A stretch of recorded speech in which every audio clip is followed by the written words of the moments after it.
ചക്ക വെച്ച് നമുക്കൊരു ഒഴിച്ചുകറി ഉണ്ടാക്കാം. അതിന് വേണ്ടി ഒരു പാത്രത്തിലേക്ക് ചീമച്ചക്ക കഴുകി വെച്ചത്, അതിലേക്ക് കുറച്ച് ഉള്ളിയോ സവാളയോ, പിന്നീട് ഒരു തക്കാളി,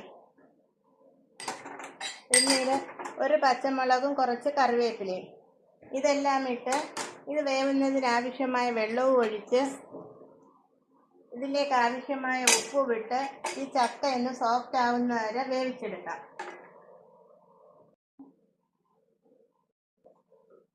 ഇതെല്ലാം കൂടെ ഒന്ന് മിക്സ് ചെയ്ത് അടുപ്പിൽ വെച്ച് വേവിച്ചെടുക്കാം. ചക്ക വേവുമ്പോഴത്തേക്ക് അതിലേക്കൊരു അരപ്പ് ആവശ്യമുണ്ട്. ഇതിന് വേണ്ടിയിട്ട് ഒരു 1/2 കപ്പ് തേങ്ങ, ഒരു 1/4 സ്പൂൺ മുളക് പൊടി, മഞ്ഞൾപ്പൊടി, അല്പം ജീരകം, 2-3 ചെറിയ ഉള്ളി, ഇതെല്ലാം കൂടെ ഒരു മിക്സിയുടെ ജാറിലിട്ട് നല്ലതുപോലെ അരച്ചെടുക്കാം.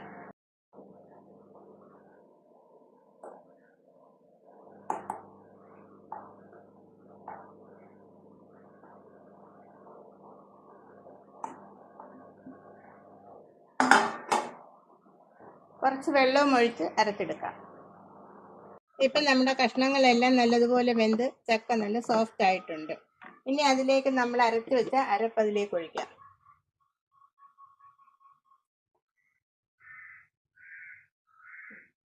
കുറച്ച് വെള്ളം ഒഴിച്ചതൊന്ന് ജാറും കൂടെ കഴുകി അതിൽ ഒഴിച്ച് നമുക്ക് ആവശ്യമുള്ള ചാറാക്കാം.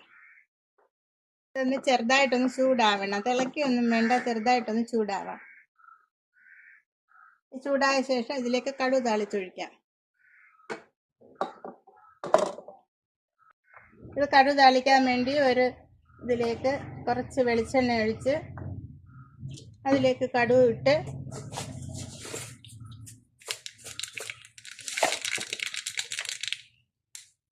കറിവേപ്പില ഇട്ട് ചെറിയ ഉള്ളിയും ഉണക്കമുളകും ഇട്ട്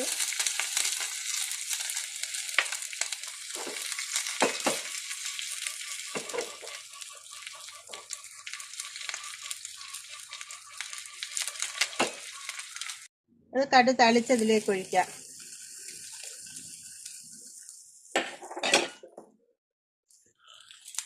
നമ്മുടെ ചീമച്ചക്ക കൊണ്ട് ഉണ്ടാക്കിയ ഒഴിച്ചുകറി റെഡി.